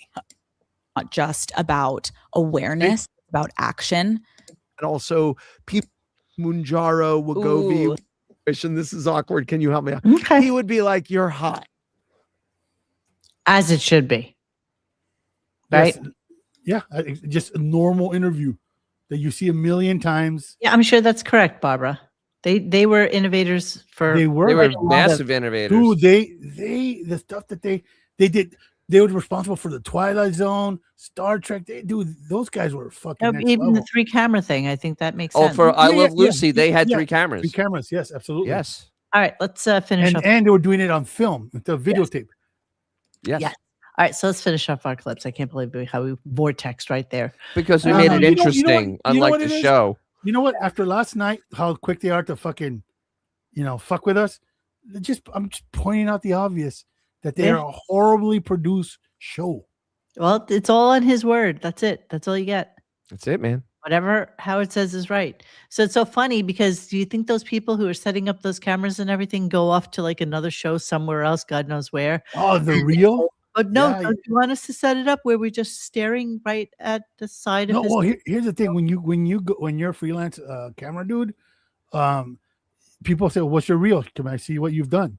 And whoever is responsible for that is gonna have to, hey, yeah, I did this, and I go, why is this all fucking wrong? That way. That's the way he wanted it. Yeah, that's All the way right. he wanted. Exactly. So Nathan Lane comes in. It's boring as you could possibly imagine. I literally have 2 clips from it. Here we 2 go. hours of Nathan Lane basically babbling about 3 things he's done in his entire career. Birdcage, The Lion Birdcage, and being on Broadway. Bird in the Building, and Willie Lomax. Do you think Robin Williams was jealous of the role that you took on? Like maybe at first he thought, okay, I don't want to wear a dress. I just was. But as the filming went on, and you had the funny lines, and you had this character that was so lovable and over the top, and got to deliver all of the funny shtick. Do you think it was hard for Robin Williams to sit there and watch you in that role? No, because he was the kind. He was brilliant too. Most generous. You forget that fucking Robin Williams was at his peak. Wait. Oh, No, even bigger. Wrong. Even bigger. Howard has never seen the movie. You can tell he's never seen the Birdcage, because if you've seen the Birdcage, you realize that Robin Williams is an omnipresent thing in that movie. I mean, he is like this giant monster in that movie, and everybody's just revolving around him because he was basically at times making shit up. I mean, he literally was making shit up. And I've seen some behind the scenes from stuff, and it is absolutely hilarious. There are so many things that he just kind of went, fuck it, we'll just do this. I mean, Howard has never seen the movie. Plus, Howard actually even said, I don't think you clipped it, when you went to the conservative people's house. No, everything happened in Miami Beach, Howard. They never went to anybody else's house. It was all their stuff was in Miami at their place. There was no. So he's never seen the movie, so he has no context of talking to him about this. It's just I'm just amazed. I mean, Robin was in so many good things. I'm looking Jumanji, 9 Months, Being Human, Mrs. Doubtfire, Toys, Aladdin, Hook, Fisher King. Wait. Oh, yeah, Toys. Yes, with Jackie Toys. Gleason, right? Awakenings, Was it? Cadillac Man, Dead Poets Society, Back to Neverland. I mean, just on and on and on and on and on. Good Morning Vietnam. He won the Oscar for Good Will Hunting, and that line at the end of the movie he made up on his own. Really? He says that, he stole my line, about the girl. Yeah. That he made that up on the spot. But honestly, and Gus Van Sant was like, wow, cut, print. Yeah, but he was jealous of you. Yes, Nathan Lane. He was jealous because you. I mean, he was such a force in the Birdcage. Yeah. Because they just let him fucking go because it's like, hey, you're flamboyant. He went, okay. As it should be. And he just went, there were scenes in it that are so funny. You could watch them over and over again because it's like, God damn. Yeah. Yeah. Dude was good, man. He was legit. I do miss Robin Williams. I must confess. He was phenomenal. Phenomenal. Shazbot. What was going on with him? Why did he kill himself? What was going on? He was diagnosed with Parkinson's. Oh. And he had battled manic depression throughout his entire life. As you can see, he's one of those, he was totally bipolar, obviously. Yeah. So he was on when he was on, and then he was down when he was down. And when he got diagnosed with Parkinson, apparently that was more than a little too much for him. That's a real shame. It really is. It's a real shame. He was one that dude. Yeah. So fucking missed. Just because even when they did, what was the comedy thing to raise money? Fuck yeah, I know. It was him, Whoopi Goldberg, and Billy Crystal, right? Holy shit! I mean, Comedy he Relief, was on wasn't it? Comedy Relief. He was on fucking fire during that. I mean, he was. Oh my god. Yeah. He's so quick on his feet. See, that was the thing. He was so quick on his feet with just nonsense. And Howard doesn't get that type of humor because Howard has no sense of humor. Well, and he can't think on his feet. No. Without somebody telling him, Yes. Yes, total loss of cognition. It would have been Yeah. and that would have not been a good Robin Williams. All right, so there's nothing else you need to know about this interview. I promise you. there's nothing. So if his parents were jealous of him, don't care. At the end of it, Robin pops in finally. Oh yeah. There you go. It's an important question, and you know it, and I want you to give it a lot of thought. If I go to the play and I die during it, do I get a refund? In other words, with my family, or do you guys keep the ticket? I would be happy to refund your ticket if you die. The tickets go But to who do you refund it to? Do you give it to to him? the Stuff in estate. his pocket? Robin. It's Robin. For tickets go to Hi. yes, how it's are you? Robin. Robin is your biggest fan. For tickets, wonderful. go to So salesmanbroadway.com. Can't get it out there. Okay. Oh, thank you. Thank you. Salesmanbroadway.com, Nathan. That's Have where you been go. listening to this whole thing? Absolutely, every word. Oh. And sitting here saying to myself, okay, we never found out how Matthew Broderick saved his life, but we know he did. Oh, did he? Well, yeah. Well, I was. So I know that Wow. you commented in the thing. It's like, okay, I can't believe they're promoting a Broadway play to a nationwide audience. But what you always forget is that most of people that are going to see Broadway shows are people visiting New York, not New Yorkers. So Mo, but the other part is that no one is actually listening to us. So it actually I know. I'm just saying it doesn't matter. The whole thing's farcical. I'm just saying that's the reason. So here's the thing, though, and this is what's so insane about this. Why couldn't Blobbin be a part of this Boar Fest? Because you didn't mine any nuggets of gold. It was dog shit. Nothing. I mean, honestly, she may have added something to this pile of dog shit. Do you know I'm a financial wizard, Nathan? Well, at least she goes to Broadway. She knows. She actually saw the Birdcage. Yeah. Because you were talking beforehand. She actually has seen it. So she actually would have frame of reference, unlike Howard. Yeah. I don't understand him thinking he's this great interviewer and putting his racial shield, in timeout. I mean, it is embarrassing. I mean, this needed a third voice, like, desperately. It was that boring. It was. I ran out of GIFs to put up because it was like, Jesus, this is hell. After an hour passed by, I'm like, there's no way they're gonna 2 hours. There's nothing here. Yeah, it was horrible. It was like literally like it was like trying to farm in the desert. And truly, nobody needs a 2 hour. No. Jared had Monique remove you. 15 minutes. 15 minutes is all you need of Nathan Lane. There's really not much there. I'll even give you a gimme, and I'll let you take him for a half hour. I don't think I could do anything with him in a half hour. It's too much. At best. Let me look at. Unless he does show tunes or something. I mean, he didn't even wait. The funny thing is that Nathan Lane didn't even sing during this, and that's like one of the he actually could sing. That was never brought up during this entire thing. This entire 2 hours. Like, why bother? Really? We just found out his father was a drunk. That's what we found out. Do you think that Robin thought he was Ethel Merman? He looks like Ethel Merman. With So the mustache and all. I got to get to the end of the show right now. Here we go. Also, I want to tell you next week, Jack Antonoff is coming in with a performance by Bleachers.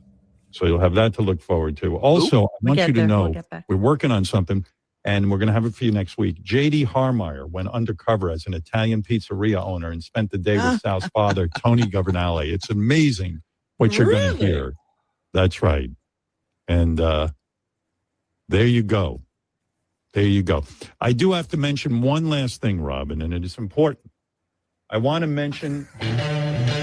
Yeah, that's right. How are they still doing promotion for the? They're now selling the box set of the movie with all the gimmick bullshit in it. The movie that grossed $12 million worldwide. They're now going to sell a box set with all gimmick bullshit in there that you would have gotten in the 1970s. Take my money. Take my money. So Jack Antonoff, you think to yourself, who the fuck is Jack Antonoff? Who is he? I hate to name drop. Oh, here comes Ida. Back in the day, my father produced the Hefty, starring Jonathan Winters. Jonathan worked for the agency for 20 years. He told my dad That Oh, yeah. Robin, well, of course he did, because he did so much coke and he was so Jay mad. Thomas used to say that all the fucking time. Yeah, that the drugs came out of his system. Yeah. And then he had that fur. And he had a fur. He had a down on his entire body. He had fur. He really did. He really did. Yeah, that checks, man. That absolutely checks. But yeah, the drugs don't help that, do they? Well, we're grateful we didn't have smell-o-vision and he was Mork for Mork. Yes, and with that said, and for Ida, here we go. There we go. Hang on. It'll load. My internet, she be slow. Well, hey, Mr. Leslie, I'm sure picking up a lot from you. Let's see if I remember. If the color is redwood, the trash bag is hefty. And hefty means it's strong enough to handle. So strong, you can fill it with 30 pounds and drop it from 5 feet without breaking. Wow, wait! But Leslie, how do I handle these other bags? Gingerly, Hector. Gingerly. Hefty, the strongest name in Gaba. Nice. The strongest game in garbage. Delicious. The cool thing is Ida just got a residual check from us. Exactly. Yeah, exactly. She just got another $2.50. Yes. So yeah, let's go to Jack Antonoff. He does a lot of stuff for Taylor Jack Swift. May offer. So this is him just trying to get one step closer to Taylor Swift, obviously.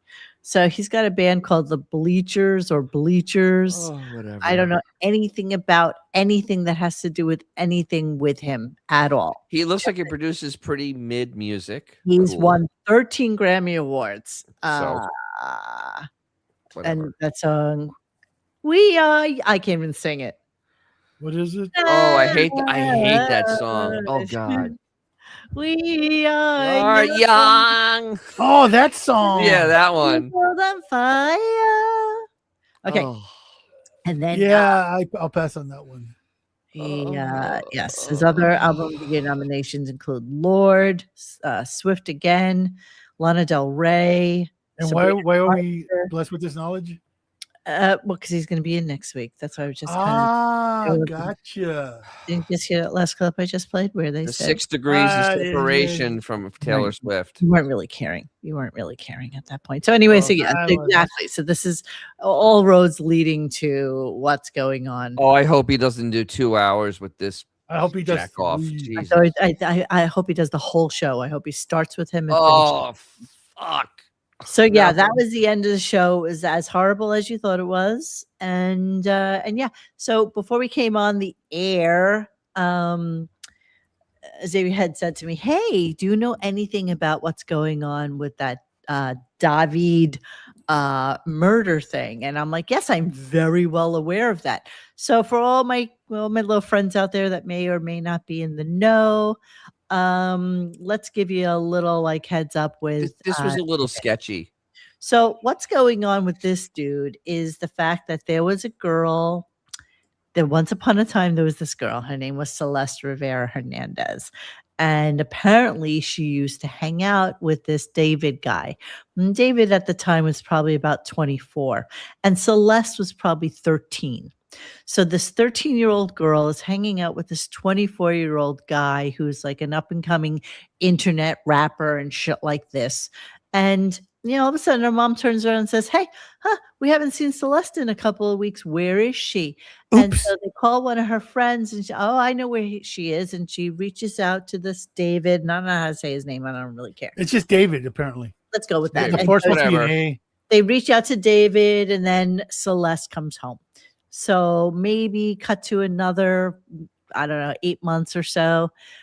Not David, the violinist. Cut to a couple of months later. She's now 14 years old and she goes missing.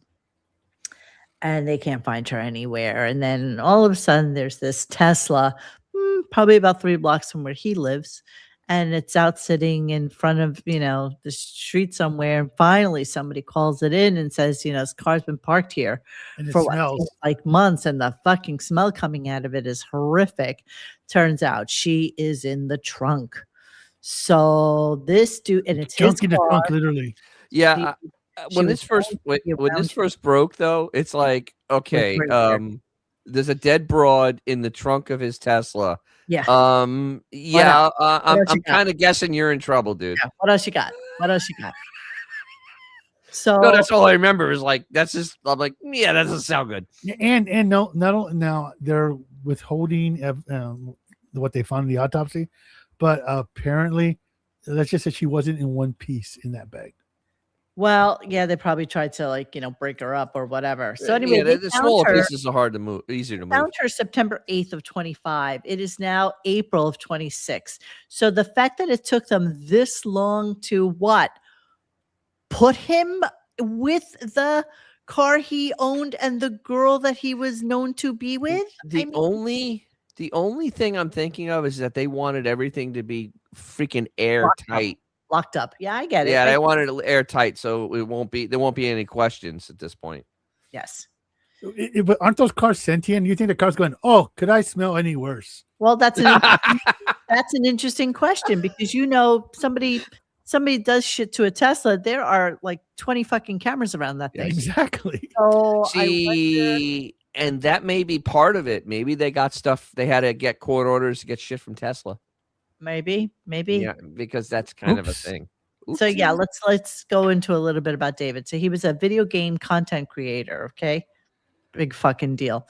Then he decided to start who isn't? Music, and he released a couple of EPs. They finally released an album, and apparently there's a couple of songs on there that they say just have a lot to do with her. So here's the car. They finally impounded it. They opened up the trunk and found her in there. So, but they've never really told us what the actual cause of death is. I'm gonna guess not being in one piece anymore. So they said lack of breathing. Placed in the trunk about 5 days before it was impounded from a neighborhood in Hollywood Hills. They found the body dismembered and wrapped in multiple bags. That will cause you not to be alive. Now, wouldn't it be weird if they arrested Jonathan Winters because it was one of those 30-pound bags? It's a hefty bag. Yeah, wouldn't have broken. Wouldn't have broke 30 pounds. She's a little kid. It probably was about 30 pounds. Kid, she's a fucking kid. She was a kid. This is sick. I mean, this is next level sick. Yeah. Fuck. Okay, so they say You know when I first saw that, I thought, oh, DVD 4? Exactly. But it's pronounced David. Well, yeah, well. I want you to know I'm still obsessed with the thing we discussed last week, which was clavicular, that fucking retarded idiot 20-year-old who had a drug overdose live on air when he was on Kick. The boy who thinks that they do this looks maxing thing. Remember we had yeah. about looks maxing. Yes, the And looks there's this maxing. dude named Clavicular, who is the biggest part of the whole looks maxing scenario. Did we discuss clavicular last week? No, we did not.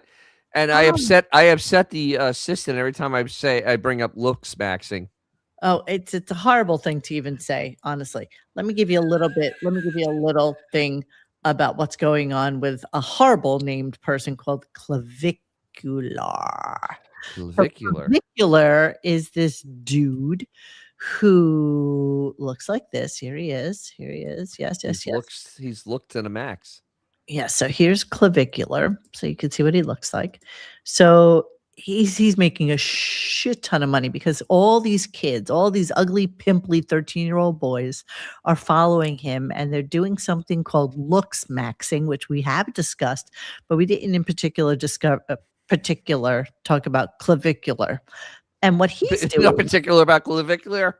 what he is promoting basically is these kids basically will smash their cheekbones so that there's fine breakage in the cheeks because it's actually fracturing bone. Yes. And then letting it heal because he says that it makes the cheekbones a little bit more pronounced and a little bit sharper and will contribute to an overall better looking, more aesthetically pleasing human being. Well, duh. Yeah, exactly. So he's like this dude who, why is this? That's not in fucking Vanity Fair. God damn it. I wanted to show you the video. So apparently he was doing his thing like a week ago or so. and he's really right in the middle of a live stream. So let me show it to you so you guys are all in the loop on this. Oh, this is them taking him out because he was just about to fucking drop. Basically, was OD. Nice. Is that part of looks maxing over ODing? Well, kind of, yes, because they've all done like meth. They do like these like 25-hour like Get ready with me. drink thing. I don't even know what they're called. But yeah, they do a lot of fucking drugs, and they think that that's what gets them to this point. In my area, I see people on meth. I can't imagine it's any good. Yeah, one other time. Oh, Jesus. Oh, God, that's bad.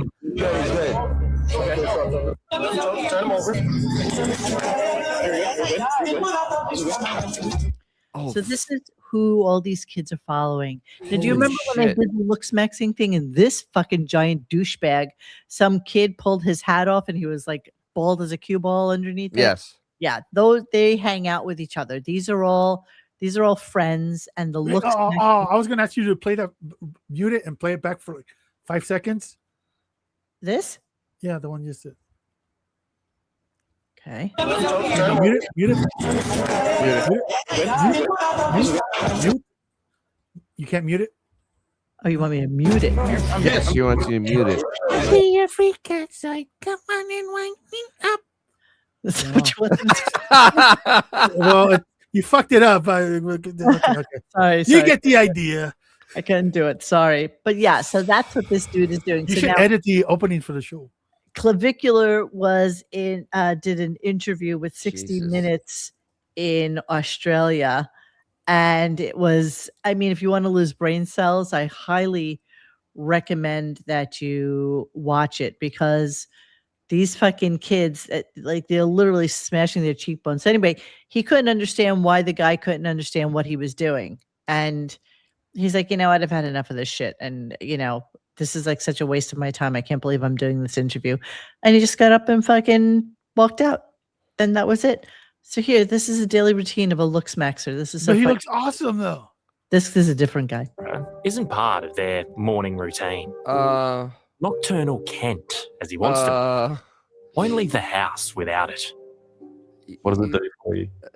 Why are you doing your lashes, you bitch? You ever get any funny looks? It's not typically how men go about trying to look attractive, but it is unconventional. But if you do what's ordinary, you stay ordinary. Yeah, so they're all very into if you don't do things to make yourself look as great as you possibly can fucking look, then, you'll never be anything, basically. You'll always be a fucking loser. Yeah, here he is when he was actually going through the whole thing. He was just like, God, I feel like shit. There's the guy who's wearing a fucking wig right now. He's bald with a cue ball underneath there. And so apparently he just all of a sudden fucking was out. Controversial looks maxing. And that was it. And so he got kicked off Kick. So nobody wants. Wait, they get kicked off Kick? That's pretty impressive. That's ironic. They got kicked off Kick. I mean, because usually, Kick, they accept anybody on Kick. Yeah, no kidding. I just wanted to show you guys. Let me just see if I can find it really quickly in this whole thing. Hang on. I'm going to show this to you. It really is quite shocking that these people fucking do the shit that they do. At this point. Yeah, I just want to show you, because people out there who have kids in this 14, 15-year-old age group should be very afraid of what they're watching and how they are looking at these people as people to look up to, because they're not. I don't know why this fucking thing is in here. I really wanted to show you how these kids are just like smashing their fucking cheekbones. It's just so crazy to me. But at least the camera's positioned right. Yes. Yeah, he's following the rules of thirds. Yes. Yeah. Yes.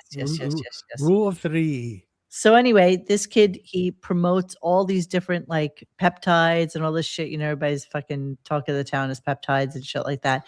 And so he's making a shit ton of money because these fucking kids, this is what they do. They just listen to him. They think that he's like the man, and they just follow what he does. His boyfriend thinks he's a man too. Yeah, exactly. Yeah. So there's clavicular. So now you know all the news there is to. Here, I would hit myself. Hang on. Viewer discretion advised. Just want to show you.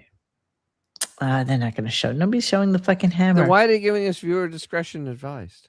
Well, because he's giving you advice that he thinks that you need in order. That's only if you actually show something. Do you think that they object to people in the fishbowl too?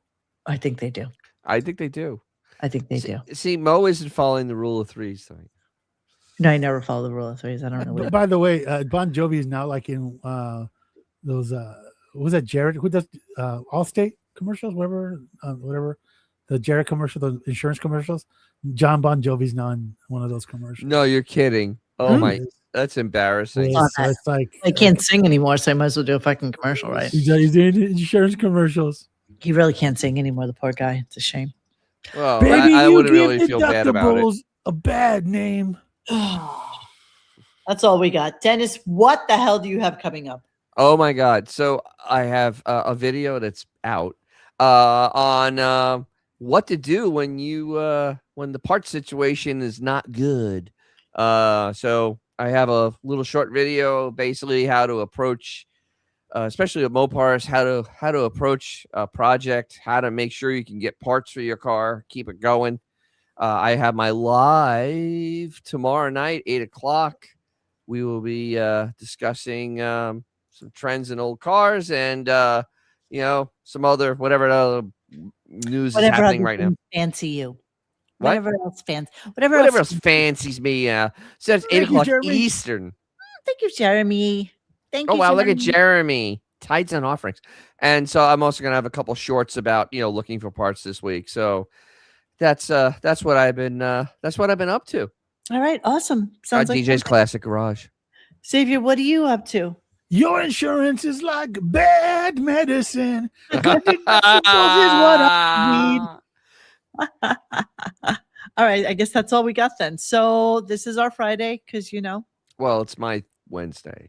It's kind of your Wednesday. Tomorrow's my Friday.